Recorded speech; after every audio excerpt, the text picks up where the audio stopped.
అందరికీ నమస్కారం. మీరు వినబోతున్న కథ కన్నుల్లో నీ రూపమే 61వ భాగం. హాస్పిటల్ గదిలో మేఘన మంచం పక్కనే కుర్చీలో అరవింద్ కూర్చొని మేఘన చేయి పట్టుకొని ప్రపంచంతో సంబంధం లేనట్టు మేఘనానే చూస్తున్నాడు. పక్కనే సంజయ్ నిల్చొనున్నాడు.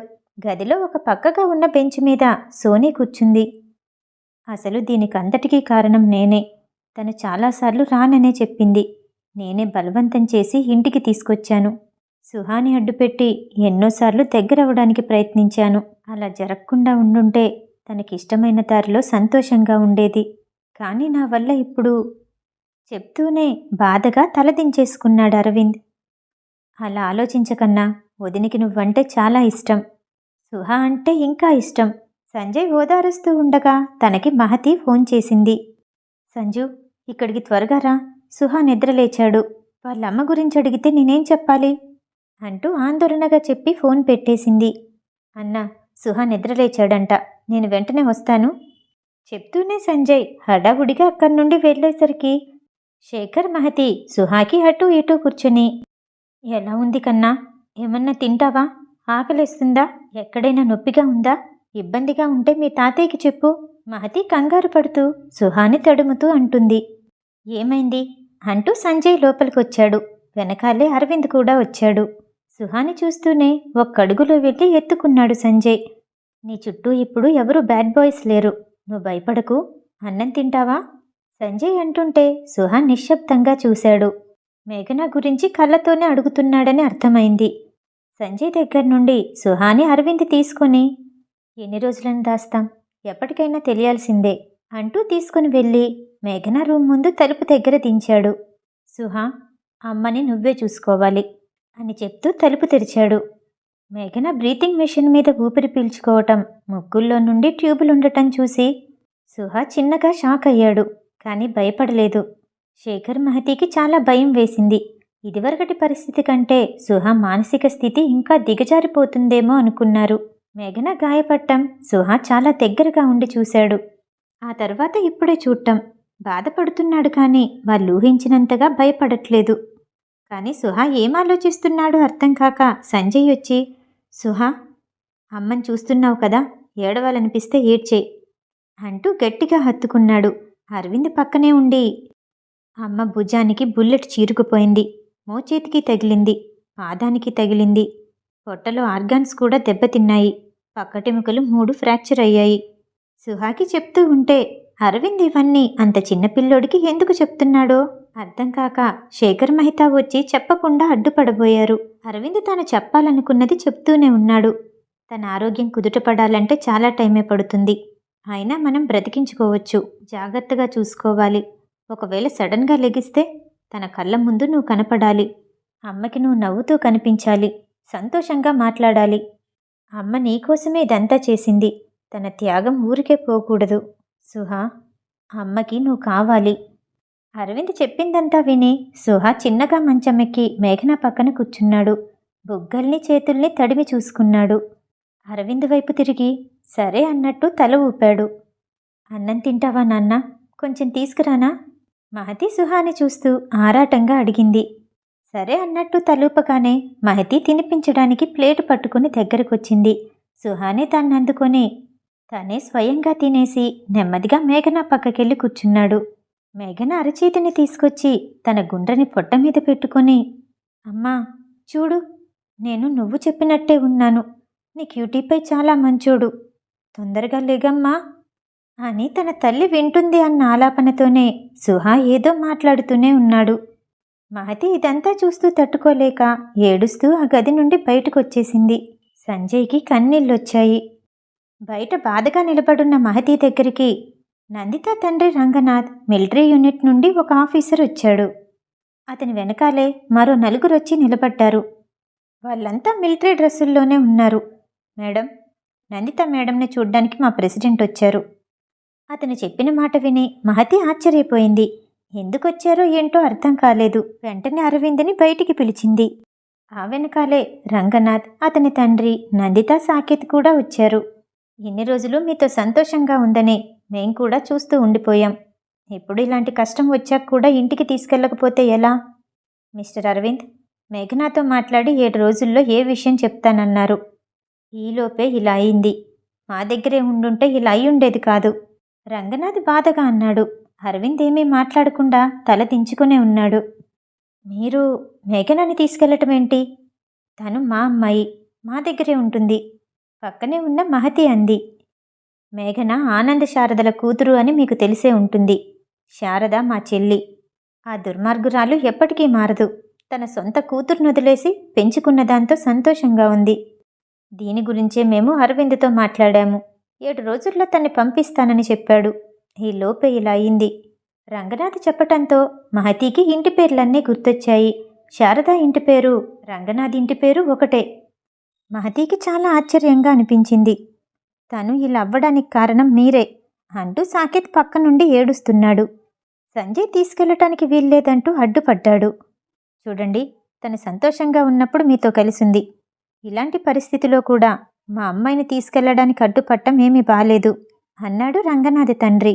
మీ ఇంటి కోడలు ఇంకా అవ్వలేదు. తను నాకు సొంత మనవరాలు.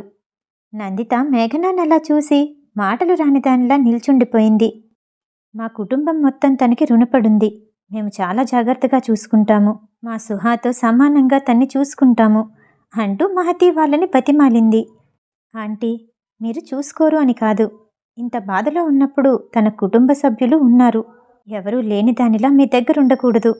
నందిత అనగానే ఇన్ని రోజులు ఏమయ్యారు అంటూ గట్టిగా అరిచాడు సంజయ్. అరవిందులో ఇంతవరకు ఏమీ చలనం లేదు. తలదించుకునే సుహా నాకు మేఘనాకి పుట్టిన బిడ్డ అని అన్నాడు.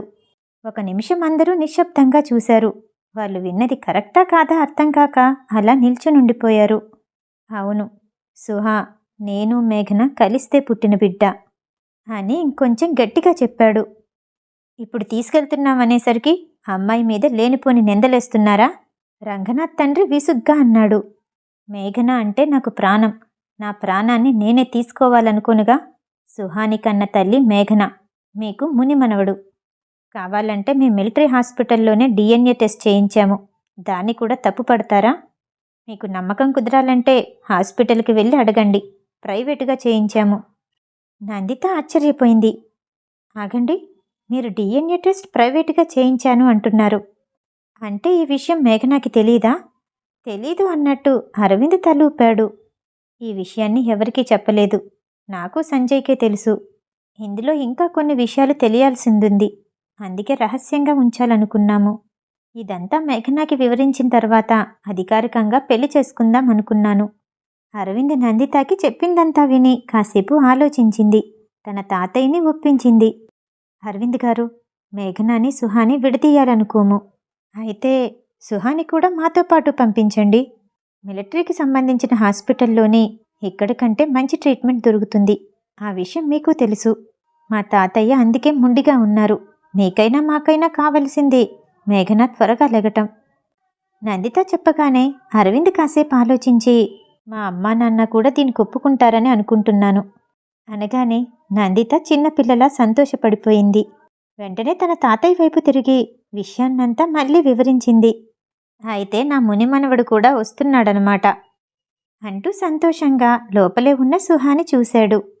అరవింద్ సుహా దగ్గరికెళ్ళి, నీకు అమ్మ తొందరగా కోలుకోవాలనుంది కదా? అమ్మ చాలాసార్లు నందిత ఆంటీ దగ్గరికి వెళ్ళిందా? అక్కడ తాతయ్యని చూశావు కదా? ఆ తాతయ్య అమ్మని మంచి హాస్పిటల్లో జాయిన్ చేస్తారు.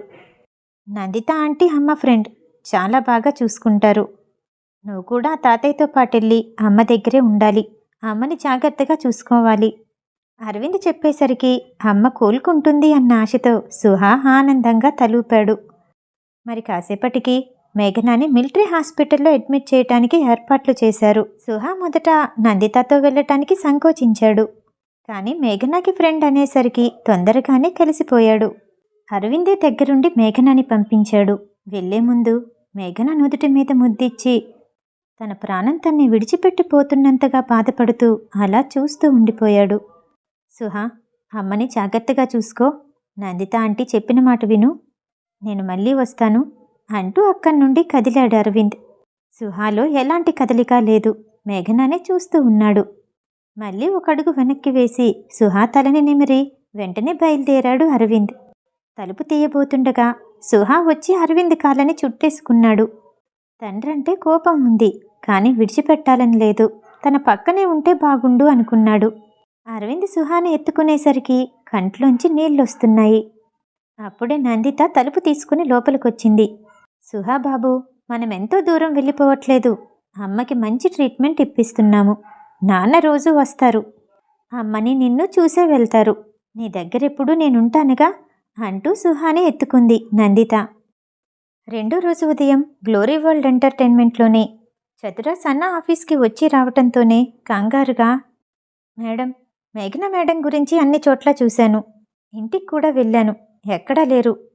ఆ మాట చెప్పగానే సనా కంగారు పడింది. అదేంటి, ఇవాళ షూటింగ్ ఉంది కదా, ఇలా ఏమీ చెప్పకుండా ఎప్పుడు మానేదే? అదే మేడం, నాకు కూడా భయంగా ఉంది. ఈ విషయం గురించి తెలియాలంటే ఒకే ఒక్కరికి ఫోన్ చేయాలి, బిగ్ బాస్కి. ఆ మాట చెప్పగానే సనా కళ్ళు పెద్దవి చేసి చూసింది. అలా వద్దు, ఒకసారి దీక్షిత్కి ఫోన్ చేద్దాం. దీక్షిత్ ఫోన్ రింగ్ అవగానే మత్తుగా కాల్ లిఫ్ట్ చేసి, ఏంటి అని విసుగ్గా అన్నాడు.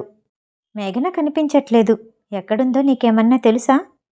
డైరెక్ట్గానే విషయంలోకి వచ్చింది సనా. కనిపించట్లేదా?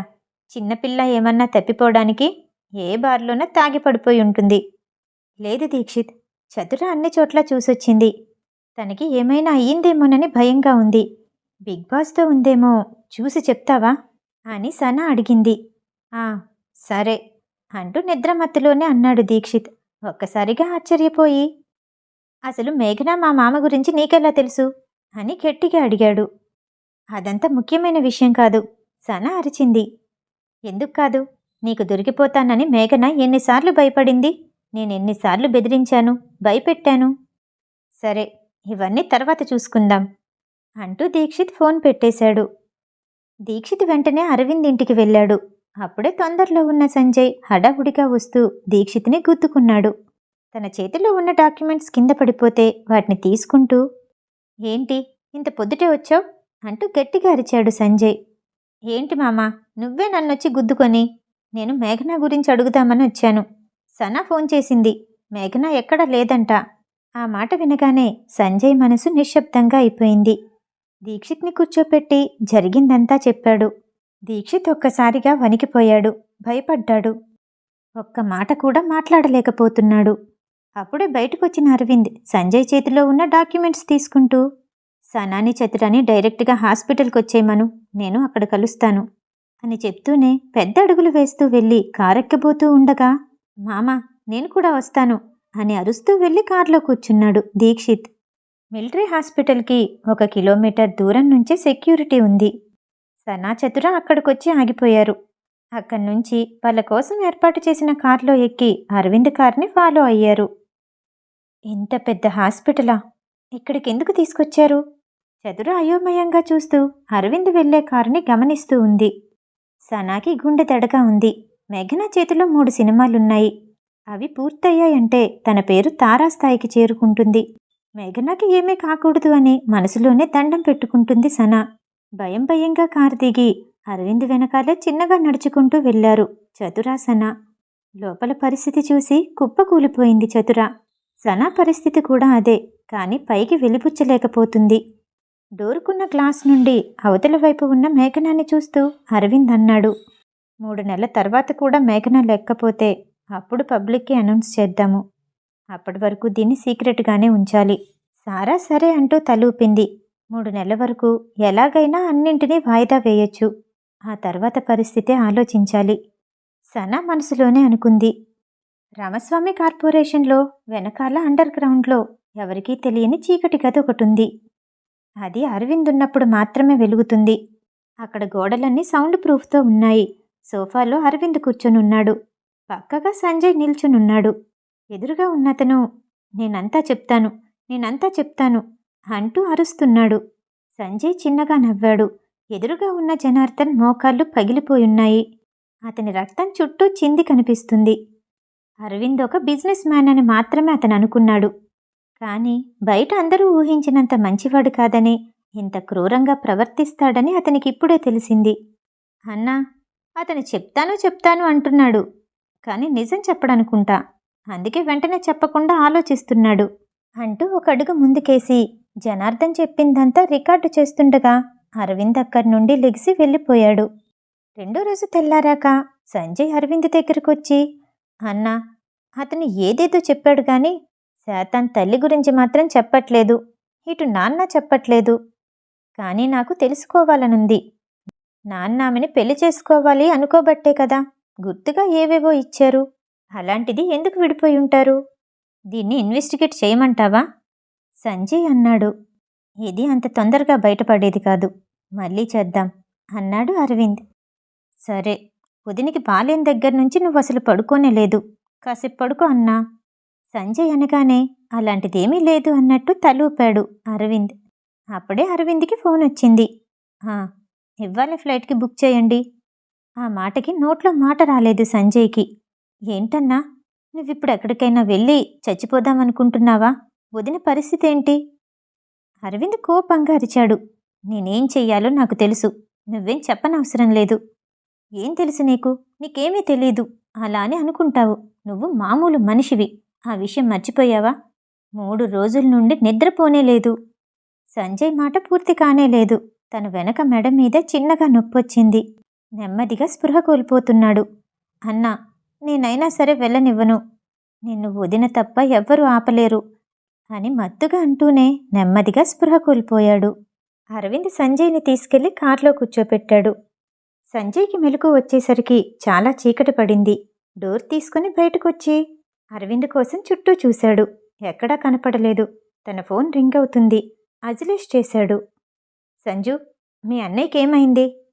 ఆ మాటకి సంజయ్కేమీ అర్థం కాలేదు. మాలతి కుటుంబంతో ఏదైనా గొడవైందా? వాళ్ళ నాన్న కొన్ని కోట్లు లంచం తీసుకుంటూ దొరికిపోయాడని గవర్నమెంట్ డిక్లేర్ చేసింది. తన తల్లిని కూడా ఇన్వెస్టిగేషన్ కని తీసుకెళ్లారు. ఇదంతా అరవిందే చేయిస్తున్నాడని అందరికీ తెలుసు. సంజయ్ అది వినగానే, తెలుసు కదా, నిన్నేమైనా హెల్ప్ అడిగిందా? నువ్వు ఇలాంటి విషయాల్లో దూరకుండా ఉండటమే మంచిది సలహా ఇచ్చాడు సంజయ్. కనీసం నాకు కారణం తెలియాలి కదా? అజిలేష్ అడిగాడు. సరే, నీకు 2 ఆడియోలు మెయిల్ చేస్తాను. జాగ్రత్తగా విని కారణమేంటో నువ్వే తెలుసుకో. అంతేకాదు, అన్నిప్పుడు రాక్షసుడయ్యాడు. వదిన్నింతవరకు ఎవరెవరు బాధ పెట్టారో ఏ ఒక్కరిని వదలడు. రాముడు మంచి బాలుడు కాదు, రావణాసురుడయ్యాడు చెప్పి ఫోన్ పెట్టేశాడు సంజయ్. మిగతా కథ తర్వాయి భాగంలో. ఈ కథ వింటూ మీకు నచ్చినట్టయితే లైక్ చేసి సబ్స్క్రైబ్ చేయండి. మళ్ళీ రేపు కలుద్దాం. నమస్తే.